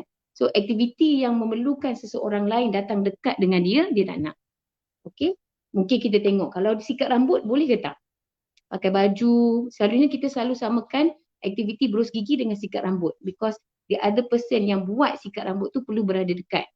So katakanlah macam sikat rambut dia okey, potong rambut dia okey, slowly insyaAllah kita boleh cuba introducekan berus gigi kepada patient. And kebanyakan patient pun tak boleh meludah. Jadi kebanyakan ibu dia risau, runsing. Kalau saya pakai ubat gigi doktor, letak kalau tertelan, dia dah lah tak boleh meludah. Jadi macam mana? Jadi bila kerunsingan itu melebihi daripada isu dia, tak payah berus gigi langsung lah. Kan? Itu adalah salah satu kesalahan pemahaman lah. Ya? Tapi saya tidak menidakkan kerusingan itu. Maknanya kita kena faham kalaulah dia memang tak ada ability untuk ludah, kita kena ada strategi macam mana untuk bersihkan ubat gigi tu. Sebab kalau berus gigi tak guna ubat gigi, dia kurang optimum sebab ubat gigi tu sebenarnya yang akan clotted kan plak. Dan bila kita cuci tu dia bersih. Sebab kadang bila kita berus saja, kita just berus, bawa plak ni pergi sini, bawa plak ni pergi sini. Dia bukan membersihkan. So itu pun kita tak nak berlaku jugalah. And then gambar yang bawah pada muka mulut ni, instead of dia buat elok-elok, dia main-main dengan bubbles lah, dia meludah kat kita lah. So kita pun frustrated lah kan. Kalau tiap-tiap hari buat, ada jugalah, diuji jugalah kita kesabaran kita sebagai seorang ibu bapa kan. Bila kotor, asal berus gigi je kotor. So kita pun jadi bad mood kat situ. So lepas ni mungkin saya boleh kongsi macam mana ibu bapa boleh buat dengan lebih efektif dekat rumah. Ada some patient bila kita suruh komo, dia gerak macam tu je. Dia tak nak ludah, dia tak nak telan. So benda hak boleh siap dalam masa 9 minit, dia jadi setengah jam. So kadang-kadang kita pun tak ada masa, mungkin ada adik-adik lain lagi, nak kejar pergi sekolah lagi, nak kejar pergi kerja lagi kan. So we don't have that much time. So end up we said tak payah buat. Okay. So ini juga satu pemahaman yang saya nak kongsi. Macam mana kita boleh kurangkan masalah. Another kid kadang-kadang kita dah berjaya masuk berus gigi, dia gigit pula. Sebab ada yang hypersensitif. Maknanya dia suka ada rasa agresif tu. Maknanya kan setengah budak dia suka laga-lagakan dia dengan kain, laga-lagakan dia dengan satu benda yang kasar. Sebab dia nak rasa benda tu. Sama juga dengan berus gigi, kadang-kadang dia ambil, dia overbrush. So bila dah seronok sangat tu dia gigit sampai lunyai. So tak efektif lah. Dia instead mencederakan dia lagi. Okay. And the next one, lah gambar terakhir sebelah kanan bawah tu, of course lah bila kita berus gigi, masa itulah dia menjadi break dance kat situ kan. Dia tak nak bagi kerja sama, kejap kat sini, kejap kat sini. So kita pun end up tertonyong sini, tertonyong sana. Dia pun komplain sakit, kita pun tak selesa. Then we might tak enjoy lah aktiviti tu. Okay. Alright, next. Jadi macam mana kita nak tangani masalah ini dan at the same time, kalau kita ada masa, kita ada hari tu bersemangat nak berus gigi, kita kena tahu macam mana kita nak buat aktiviti ni optimum. Kita ada masa ni je. Okay. So at least kita bersedia.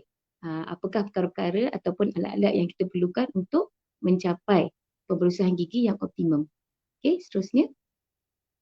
So mesti kalau kita nak buat satu aktiviti, alatan yang kita gunakan tu penting. Kita tak boleh pakai alatan yang alatan yang kebiasaan mungkin tidak biasa bagi anak-anak keperluan khas. So dari situ lagi kita kena identify kenapa dia tak nak buka mulut. Adakah dia tak suka berus gigi ataupun dia tak suka plastik tu terkena dia punya bibir ataupun dia tak suka kadang-kadang certain plastik dia ada smell.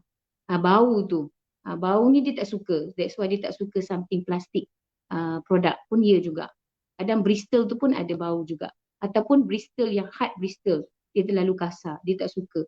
Atau soft bristle pun dia tak suka. Geli. So dari sini lagi kita kena pilih berus gigi yang betul. Suka saya bagi tahu ibu bapa kalau nak pergi berus gigi, betul susah sikit sebab dia duduk dalam paket kan. Kita tak boleh buka, kita kena beli dulu. So beli beberapa, okay, biar dia test dekat dia. Jangan test terus dekat muka because kita tahu this part is sensitive. So you test first always is the palm. Tempat yang selalunya jarang-jarang sensitif. Okay, so you test dekat palm. Okay, lepas tu besok pula test dekat on the top part. Third day you test on the lip. Fourth day baru you goes inside. Dia okay ke tak? Konsisten. So bila kita nak test ataupun pilih berus gigi, apa-apa barang baru yang saya faham lah macam nak beli baju baru ke kasut baru, dia kena ada konsisten. Sometimes dia develop a pattern. Dia nak kasut yang macam tu je. Dia nak baju yang macam tu je. Sama juga dengan pemilihan alat berus gigi. Okay, once kita dah dapat yang tu, okay, the type of bristle, bentuk bristle pun memainkan peranan. Ada yang tapered, ada yang diamond, ada yang horizontal. Itu semua kita kena invest sikit lah untuk find out apakah berus gigi yang macam mana yang anak kita suka. Okey, untuk isu ubat gigi, ini adalah worldwide capaian kajian worldwide yang dijalankan untuk anak-anak bawah 6 tahun walaupun anak peers, okey, kanak-kanak dalam populasi yang biasa, kita hanya perlukan a smear saja, bawah daripada 6 is P size. P ni dia kacang hijau P tu. Yang biasa nak buat projek sains lepas tu keluar toge tu kan, that size. Okey. Tapi kalau bawah pada 3 tahun, smear saja dah cukup. Okay? Alright. So, pentingnya kita beli the right size, the right toothbrush and the right size of the toothbrush is actually relatifnya size ubat gigi kita kepada berus gigi kita. Kalau anak kita katakanlah umur 10 tahun, tapi mulut dia kecil, gigi dia kecil lagi, tapi kita pakai ubat gigi dewasa. Size ubat gigi kita tu pun dah berbeza sebab relatifnya dengan ubat gigi. Kita tengok, berus gigi tu besar kan, kita letak belum precise lagi ni sebab saiz dia tu berdasarkan kepada saiz berus gigi. Sebab itu kalau anak-anak kecil, kita belilah berus gigi kanak-kanak. Ada maknanya kenapa supplier tu dia buat ada different sizes because dia akan relatekan balik kepada saiz kepada ubat gigi yang kita letak atas berus gigi tu. Okay, next one. Okey, kita dah dapat berus gigi yang betul, ubat gigi yang betul. Kadang-kadang ada anak-anak dia tak suka mint. Dia tak suka ada certain perisa, dia tak suka pudina, dia tak suka ada rasa kodomo. Kita kita nak bagi tahu sebenarnya ada ubat gigi yang tidak berperisa. Saya bukan ejen mana-mana tapi saya ambil tahu sebab senang saya nak bagi suggestion kat ibu bapa. Kadang jenama BMS organik ada di cakul. Cakul BMS organik itu dia tak ada perisa. Dia memang kosong. Dia rasa kosong. Dia blunt. So, anak boleh berus gigi. At the same time, kita still dapat effect on the toothpaste. Kadang-kadang Amway pun ada purine pun ada tapi kena berhati-hati. Sebab some yang tak ada perisa ni, dia tak letak fluoride. Fluorida itu sangat penting. Sebab fluorida itu adalah satu bahan minerals yang dirembeskan dan bila dia lekat dekat permukaan gigi yang menyebabkan gigi kita jadi keras. That's why katakanlah hari ni dia moody tak nak berus gigi, tak apa. Tak payah rasa bersalah. Besok pula cuba. Tak nak juga, tak apa. Hari ketiga pula. Okay? So, maknanya kita discount kan. Kata tak semestinya hari ni tak berus gigi kita bersalah. Tak. Boleh besok. Tetapi bila kita guna fluoride, itulah pentingnya guna fluoride. Kalau kita tak dapat berus gigi hari-hari, konten fluoride tu yang akan jadi protective layer sampailah dia jadi good mood untuk berus gigi. So suka saya share dengan ibu bapa, memberus gigi ni ada satu rantaian. Pertama kita yang kena sedia. Sedia maknanya kita yang buat. Okey, kita buat tu maknanya kita yang buat. Buat lepas tu dia tengok TV ataupun dia main handphone. Okey. Next step kita bantu. Kita ambil tangan dia, pegang berus gigi, letak dekat gigi, tengok cermin, buat sama-sama. Okey. Kadang-kadang ada good mood dia nak buat. Ada hari dia terus jadi macam malas. Go back to sedia because dia adalah satu rantaian. Ada hari dia good mood, dia boleh buat sendiri. Ada hari dia jadi macam bad mood, kita kena bagi. Kita yang kena buat. Tapi konsistensi itu yang penting. Maknanya dia tahu sampai satu masa dia develop pattern dalam dia punya kendiri, memang kena berus gigi. Okay? Sampai satu tahap, you kena buat. ataupun mama akan buat ataupun kita buat sama-sama.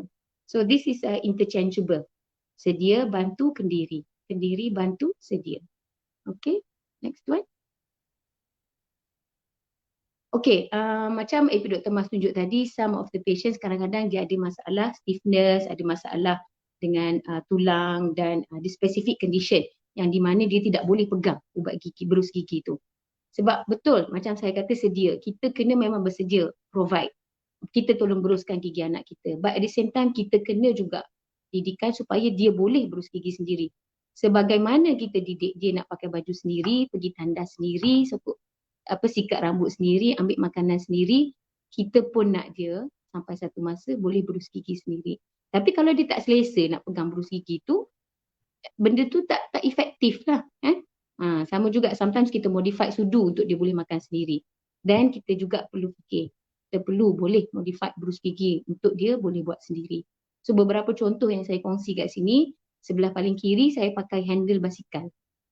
Dan saya pakai handle basikal tu, lepas tu saya gam lah. Maknanya setengah kan budak dia perlukan grip. Tapi di sini bukan isu grip sangat. Isu dia, kalau basikal tu kan dia ada macam some sensory dekat tempat pemegang tu kan. Itu yang saya nak. So bila budak-budak rasa macam squishy tu, dia pun macam okay lah, boleh dia dapat appreciate. Itu perkataan dia, dapat hargai. Bahawasanya okay, dia kena pegang macam ni. Okay, the next one saya pakai kain biasa je, ikat dengan getah. Ini kalau yang the messy one lah, the one who's brushing messily, so senang, dia terus lap je mulut dia dengan kain tu. Okay, saya ada guna juga bola tenis, tepuk tengah tu.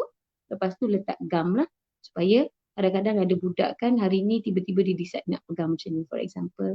And then gambar 2 yang akhir sebelah kanan adalah saya guna bahan compound. Bahan compound ni adalah bahan yang kita guna untuk buat acuan gigi palsu. Dia boleh berubah bentuk berdasarkan panas. Bila dia dicelup air panas, dia berubah. Dia lebih kurang plasticine. So selalu kalau macam patient boleh datang kat klinik dan kita boleh cuba buat. Maknanya dia ikut acuan tangan anak kita tu sendiri. Okay, next one.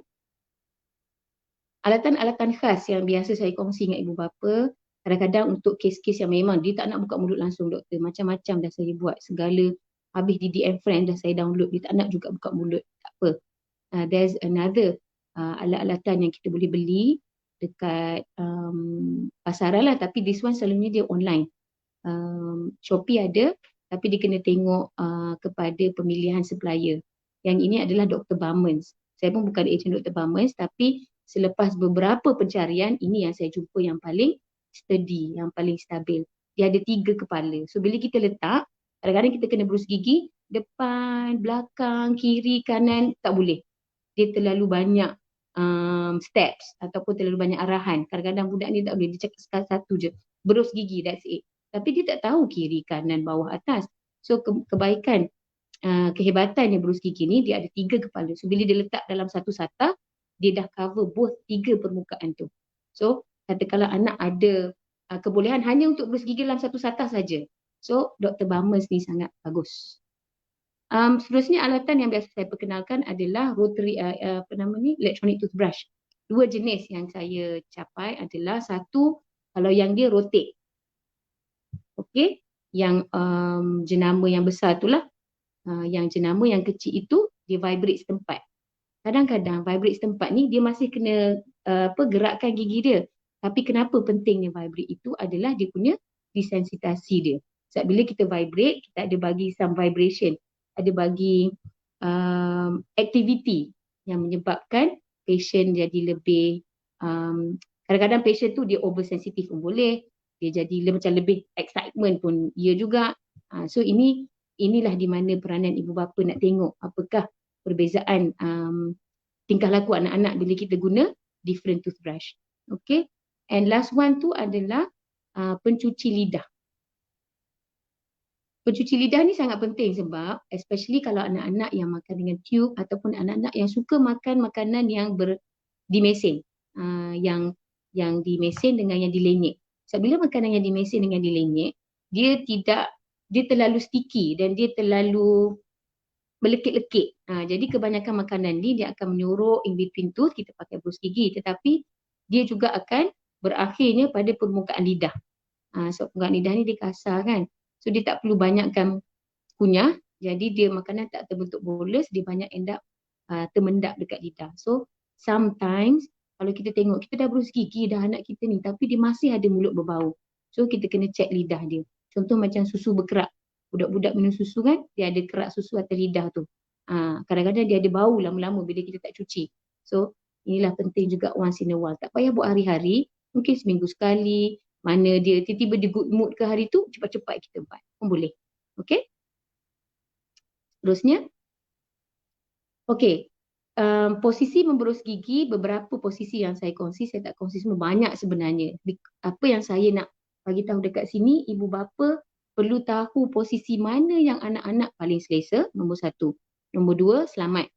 Nombor 3, selamat kepada ibu bapa juga. Sebab anak-anak ni dia, okay, mula-mula dia kecil, lepas tu dia akan membesar. Tanpa kita sedar, dia dah besar pada kita dah. Tapi bila dah besar pada kita, kita dah tak boleh buat satu posisi yang mana letak atas riba sebab dia dah berat. Kan? So, at the end of the day, ibu bapa kena tahu posisi mana yang selesa bagi dia dan selesa juga kepada ibu bapa. Okay, so beberapa posisi yang saya kongsi dekat sini datang dari belakang. Sebab kadang-kadang bila kita datang dari depan, kita tak boleh nak agak sejauh mana kita nak berus gigi. Tapi bila kita datang dari belakang, macam kita berus gigi kita sendiri. Kita tak akan jolok sebab kita tahu bila kita nak berhenti kan. Sama juga kalau kita beruskan gigi untuk orang. So bila kita tahu sejauh mana kita nak maneuver kita punya berus gigi. Untuk anak-anak yang selesa baring atas lantai, posisi kedua mungkin boleh digunakan. Ataupun anak-anak yang dia lebih relax, kita boleh buat atas sofa, tapi kita wrap dia. Sebab kita suspect, ni sekejap lagi ni mungkin dia akan macam jadi hyper kan. So buka TV, biar dia tengok TV, calm down, wrap dia, then kita boleh spend time untuk berus gigi dia. Okay. Alright, next one. Okay, katakanlah itu contoh-contoh yang ke atas tu kita buat dekat kawasan living room for example. Apa yang saya cakap tadi, tempat kawasan yang kita selesa. So berus gigi ni dia tak semestinya buat kat dalam tandas. Katakanlah ada satu corner dekat rumah.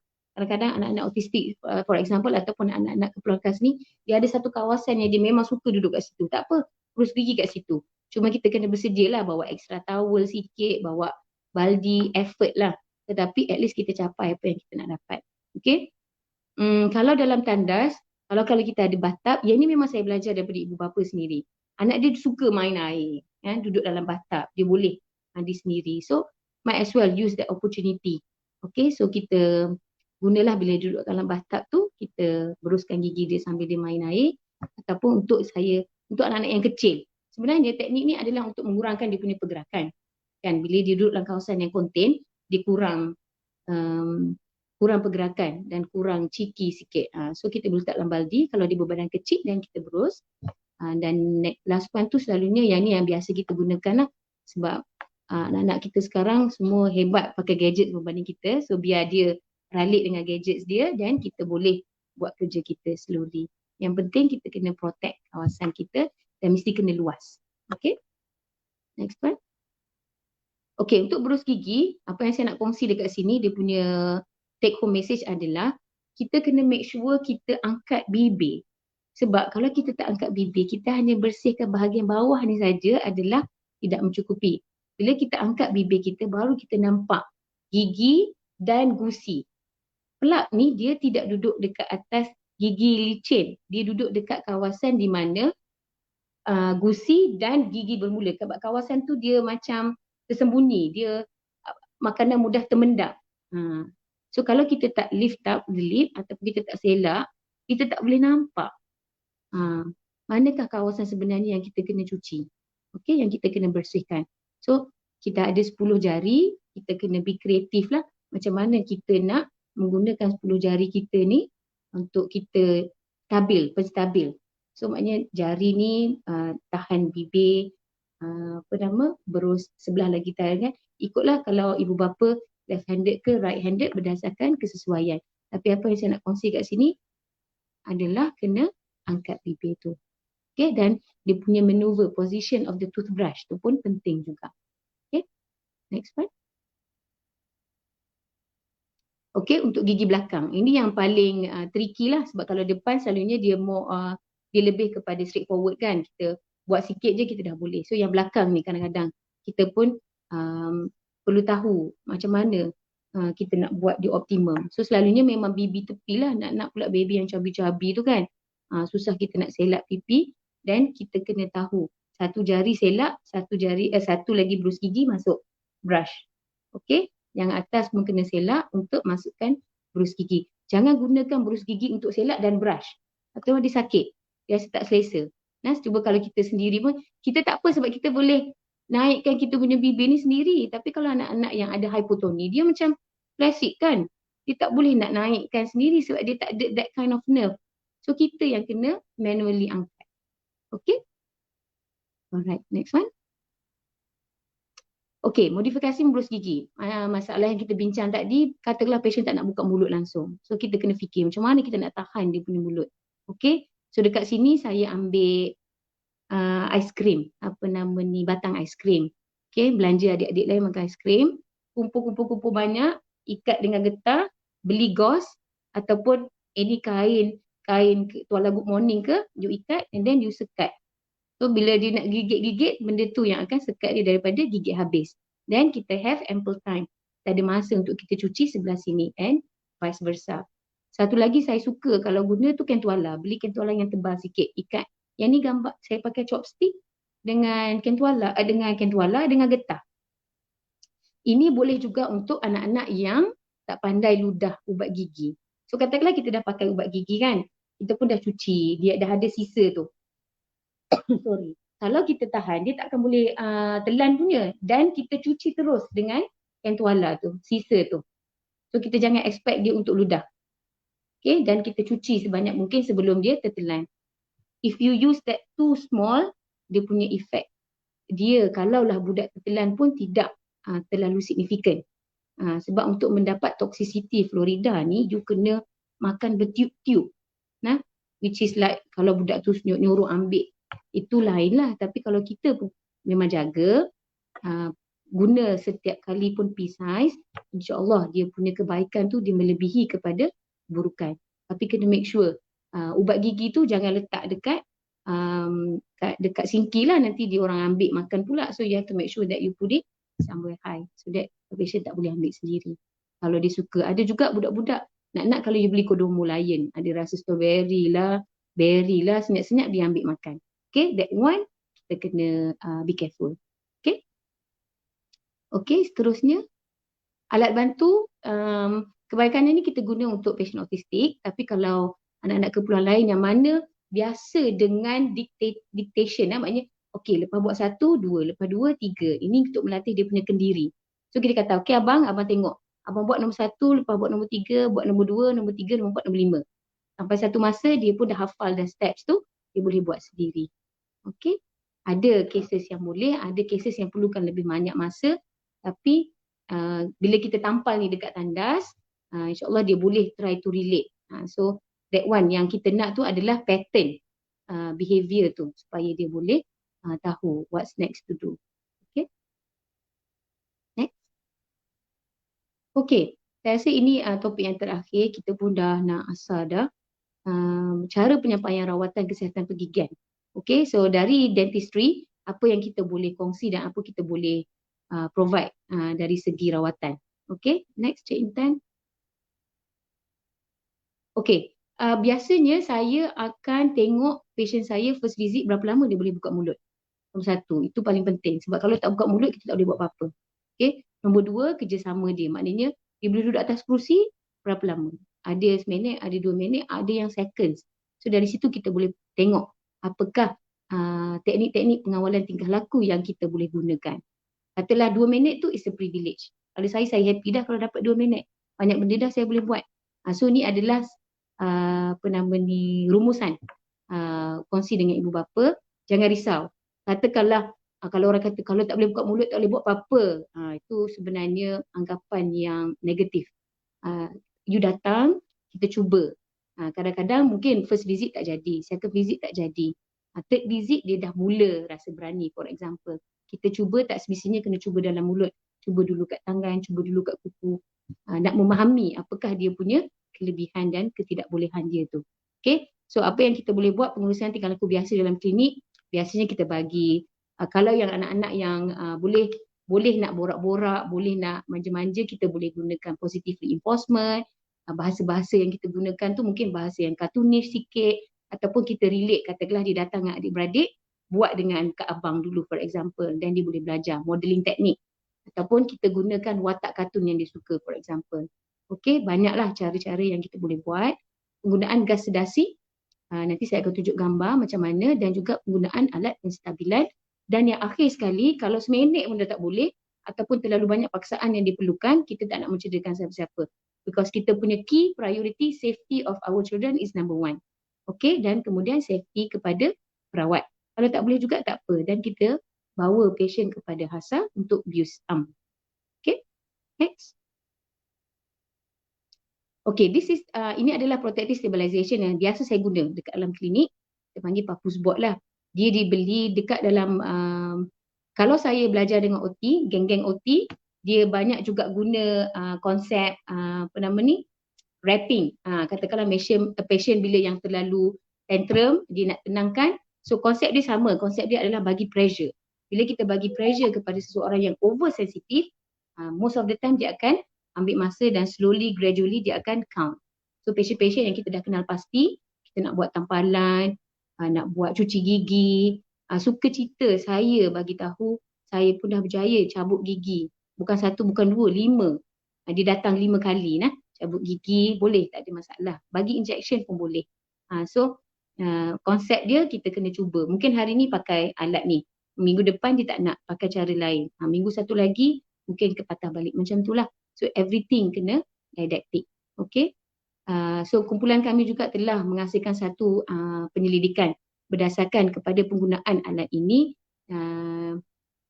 berdasarkan atas konsep physiological changes. Maknanya dia punya pernafasan, okay, heart rate dia, dia punya keadaan jantung, nadi, adakah berubah sekiranya kalau kita guna alat ini kepada anak-anak kita. Dan suka cerita outcome kepada penyelidikan kami mendapati dia tidak ada perubahan. Okey, kalau siapa nak further reading boleh follow yang saya share kat situ. Okey, next one. So ini adalah Olympic papus board yang kita beli. So far dia tak ada dalam Malaysia, ni saya beli mengikut supplier lah. So dia ada 3 bahagian. Kita tak semestinya kena fullkan, pakaikan anak kita tu atas sampai daripada atas bahu kepada kaki. Dia ada 3 bahagian. So katakanlah bahagian bahu dia yang selalunya kuat nak naik atas, kita hanya perlu strap yang atas sahaja. Kalau kaki dia pula yang jenis naik ke atas, tapi bahu dia okey, kita strap kaki sahaja. Okey, dia tak semestinya kena strap semua. Okey, next slide. Okey, ini untuk gas sedasi. Kita guna juga untuk kes-kes yang semi mudah lah, semi mudah, semi susah. Contohnya cabut gigi 1 ataupun jahitan, dia terjatuh kan, lidah dia terkoyak, boleh kita jahit. Maknanya gas sedasi ni patient sedar, dia dengar semua, dia nangis pun kita dengar, dia dengar kita, kita dengar dia. Ni bukan tidur keseluruhan. Dan kadang-kadang still kita kena bagi ubat bius juga, ubat cucuk untuk top up dia punya tahap kesakitan. Cumanya kita lebih kepada nak suruh dia relax. Dia tidak terlalu agresif. Tidak meronta-ronta. Supaya kita punya alat pun tidak mencederakan mereka. Okay. Next one.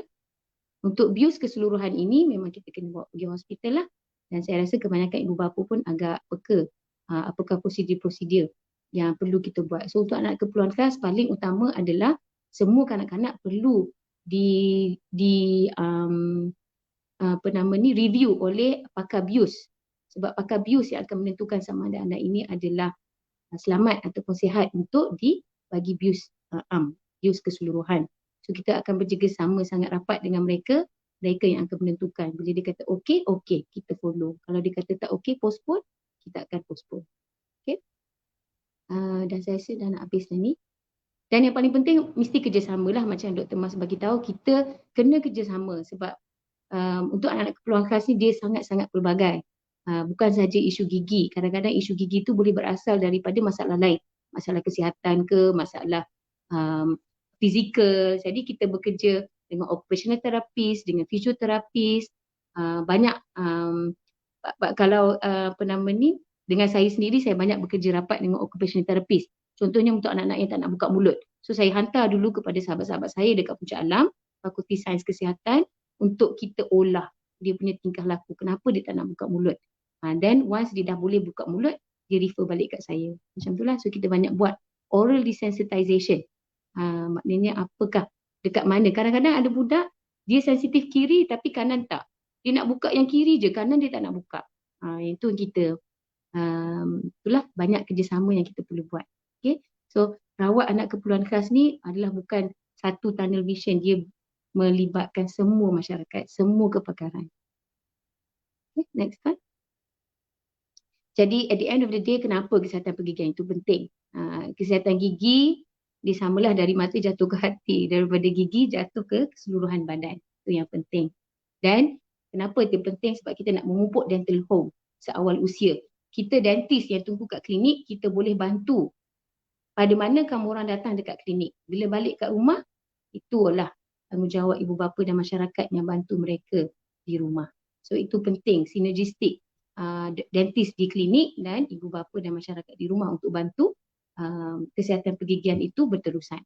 Dan kelangsungan hidup yang sihat dan optimum. Ini banyak untuk kanak-kanak, pentingnya adalah kepada pemakanan. Sebab kalau sakit gigi, tak boleh buka mulut, dia memang tak akan makan. Especially kalau anak autistik, dah lah picky eater, setengah food tak boleh makan, stres dah, mak ayah dah cari macam-macam makan, be kreatif. Tapi sebenarnya mungkin gigi dia sakit, sebab tu dia tak nak makan. Ataupun sudahlah dia picky eater, sakit gigi lagi. Dan masalah lain yang akan timbul seperti pencernaan dan masalah-masalah lain. Okay? So fungsi gigi ni sangat penting. Bukan saja untuk kita nak nampak dia molek dan sebagainya, tetapi bila dia tak boleh makan, isu yang lebih besar, which is pencernaan yang akan berlaku. Okay, next slide. Okay, ini adalah slide saya yang terakhir. Suka saya nak bagi tahu sebab mungkin beberapa kadang-kadang sahabat-sahabat UiTM lain pun tak berapa tahu kami di mana. Kami di kampus Sungai Buloh, belakang daripada Hospital Sungai Buloh, ada kami punya UiTM Dental Center. So fakulti kami di sana, kami ada undergraduate, postgraduate, dan juga kita ada amethyst, dia private wing. Kita dah mula private wing dah. Boleh datang after office hour ataupun hari Sabtu. Tapi private wing hanya boleh datang dengan appointment sahaja. Untuk hari-hari lain boleh walk in. Okey, untuk kes-kes hospital kita akan refer kepada hospital Al-Sultan. Okey, untuk bagi mereka yang nak tanya soalan ataupun nak berkongsi cerita dengan saya pun boleh, email saya dekat ilham@uitm.edu.my. Dengan itu, terima kasih.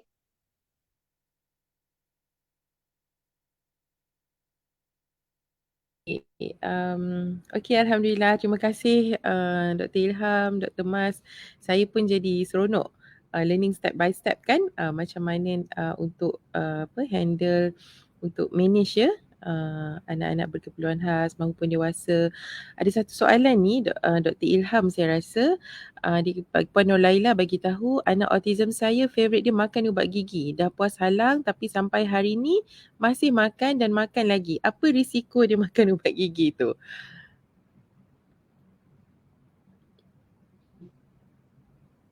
Okay, thank you Puan Nur Laila atas soalan tadi, pertanyaan. Yelah macam saya kata, sampai anak-anak tu ada juga yang dia seronok.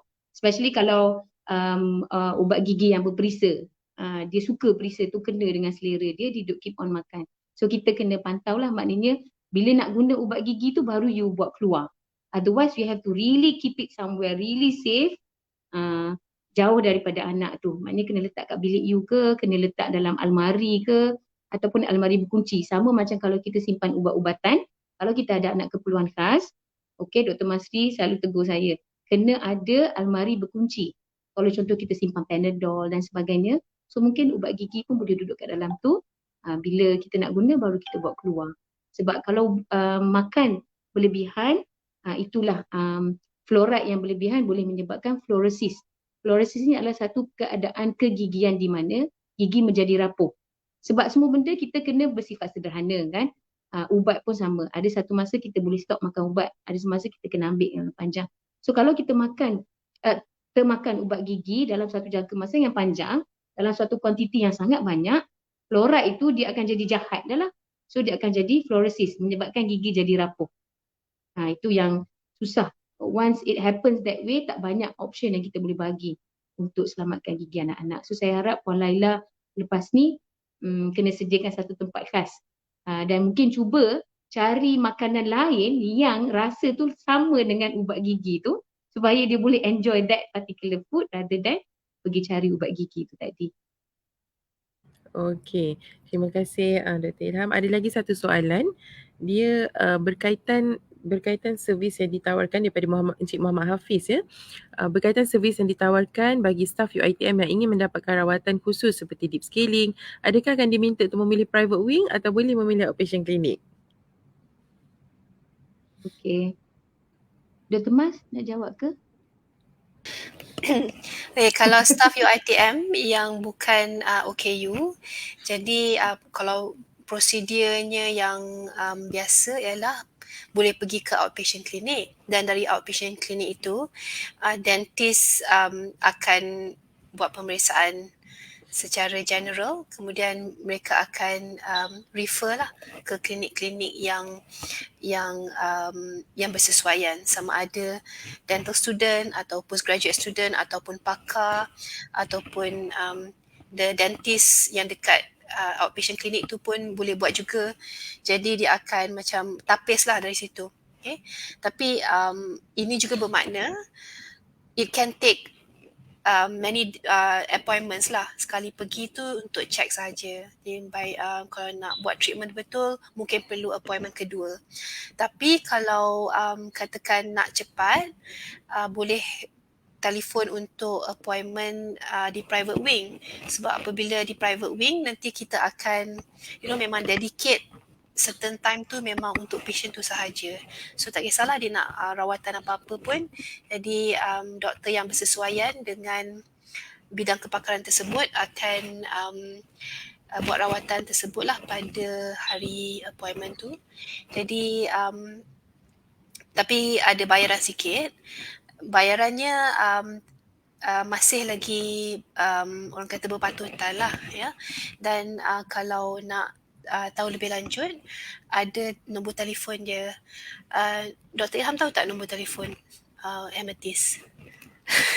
Itulah, sorry. Saya pun tak hafal, tapi mungkin Dr. Hafiz, saya rasa Dr. Hafiz ni, AP Dr. Hafiz, boleh pergi dekat website fakulti.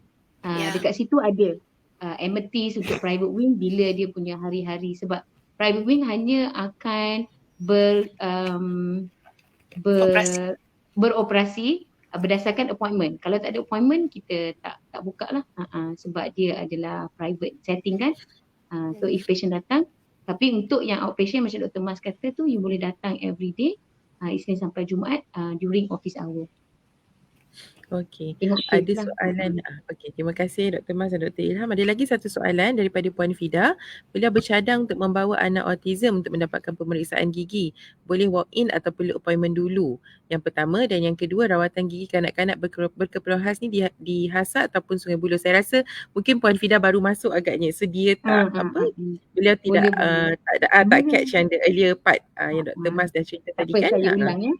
Okey, untuk kanak-kanak dekat kita sebenarnya kadang-kadang kita tak berapa nak galakkan walk-in, because bila anak-anak datang, masa tu kita orang tak ada ke ataupun ada conference meeting dan sebagainya, tak ada orang nak attend. So nanti budak-budak dah dah restless, mak pun tak tahu nak pergi mana kan. So kita selalu sarankan, kalau Puan Fida rasa anak Puan Fida okey, easy to manage, sebenarnya kita ada juga walk-in sebab kita hari-hari ada kita punya primary care. So datang, dia akan jumpa pegawai akan tentukan adakah kes ini kes bersesuaian untuk dilihat oleh undergraduate, postgraduate ataupun terus di-refer ke pakar. Okey, tapi katakanlah Puan Fida rasa anak Puan Fida ni terlalu aktif, tidak boleh bagi kerjasama dalam satu jangka masa, boleh telefon klinik, minta dia refer terus kepada klinik pakar pergigian keperluan khas. Dan ada nurse kita sendiri yang akan capai dan dia akan dapatkan details through the phone. Contohnya macam autistic severe for example, ataupun Down syndrome sebagainya. Dia akan ambil details dan dia akan bagi appointment terus dengan pakar kita lah. pakar pergigian sama ada kanak-kanak ataupun dengan keperluan khas. Untuk HASA hanya kes hospital. Maknanya kalau perlu bius am. Rawatan lain semua di kampus Sungai Buloh, di Fakulti Pergigian, walaupun dirawat oleh pakar. Maknanya pakar, postgraduate dan undergraduate semua di kampus. Asal hanya untuk kes hospital sahaja.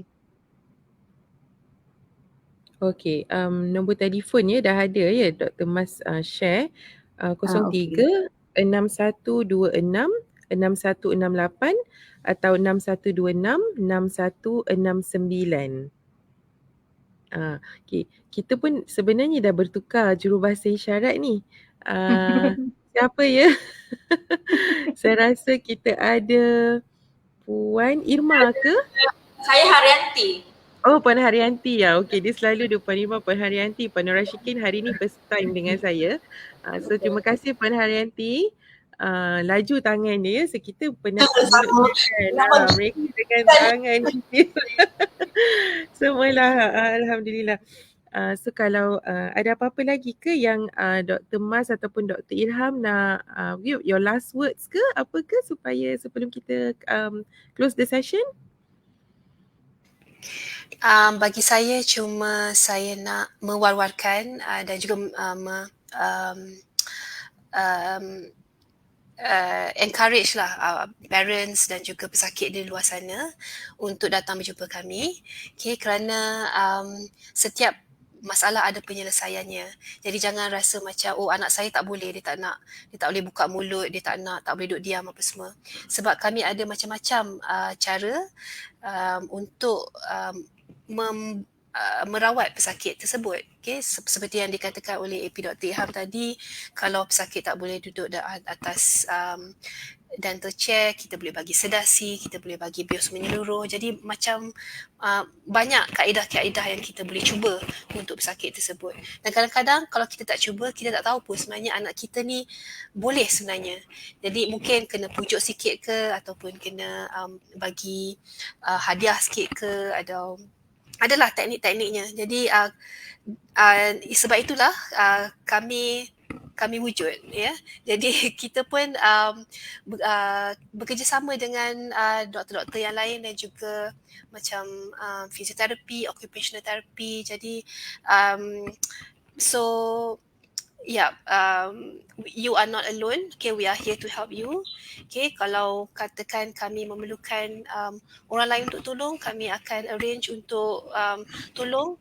Jadi yang penting adalah kesedaran ibu bapa tu kena ada untuk mereka ingin membawa pesakit anak-anak mereka untuk berjumpa dengan kami. And then once that anak-anak dah datang berjumpa dengan kami, nanti kita akan fikirkanlah cara yang terbaik untuk we help each other. Itulah, jadi nombor phone pun kami dah share dan email pun dah share. Jadi kalau ada apa-apa pertanyaan, bolehlah berhubung dengan kami dan we can see lah what we can do.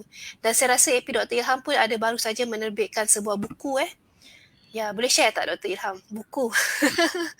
Jadi apa-apa, so buku yang sangat lengkap sebenarnya. So ibu bapa boleh beli buku tersebut untuk sebagai panduan di rumah. Okay. Nak share tak? Thank you Dr. Mas. Because cuma actually ada letak dekat tepi ni macam lupa pula.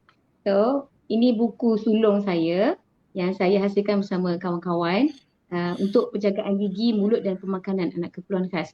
Pada saya ini adalah benda yang sama yang kita selalu bincangkan. Mungkin ada masalah anak tak boleh makan certain produk ataupun apa yang saya kumpulkan adalah mungkin untuk satu bab khas di mana step by step posisi yang kita boleh guna untuk cuci anak kita kalau dia tak nak buka, apakah tips-tips lain yang kita boleh pakai. So buku ini dihasilkan oleh UiTM Press. Buat masa sekarang ni hanya ada dalam kopi hard copy, belum lagi ada di Mind Apps dalam bentuk e-books. Jadi saya hanya ada beberapa naskah saja untuk dijual. Siapa yang berminat boleh email saya dan kita boleh adjust lah nak hantar macam mana. And akhir kata saya nak kata kepada ibu bapa, insya-Allah kita boleh. Kena cuba. Kalau tak cuba tak tahu. Okey, Alhamdulillah. Terima kasih Dr. Mas, Profesor Madya, Dr. Mas dan juga Profesor Madya, Dr. Ilham atas perkongsian. Saya tertarik tadi dengan Dr. Ilham kata semua anak-anak, semua individu sebenarnya berhak untuk mendapatkan rawatan kesihatan kan, rawatan pergigian. Semua orang ada hak yang sama rata untuk perkara tersebut. So saya ucapkan terima kasih banyak-banyak kepada Dr. Ikhmas dan Dr. Ilham kerana sudi hadir dan berkongsi ya dengan warga OKU UiTM khususnya, warga UiTM secara generalnya, dan juga kita ada juga dari masyarakat sekitar ya yang mengikuti program webinar pada kali ini. So alhamdulillah berakhirlah sesi webinar kita, dah 4 dah ni, ada lagi 2. So insya-Allah siri webinar seterusnya dijadualkan pada 14 dan 16 Disember 2022. So yang ini pula kita mengkhusus kepada topik penjanaan pendapatan bagi warga OKU khususnya. Kita akan bawa 2 orang, seorang pakar dan seorang lagi usahawan berjaya insya-Allah.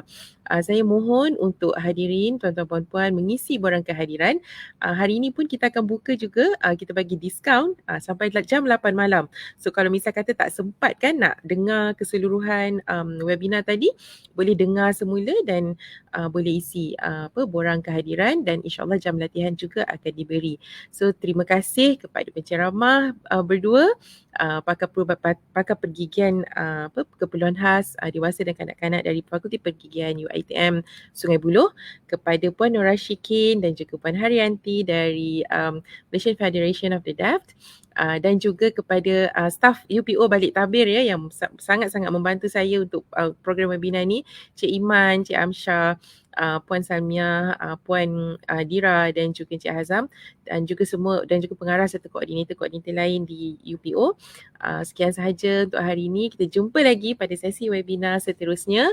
Assalamualaikum dan salam sejahtera. Bye.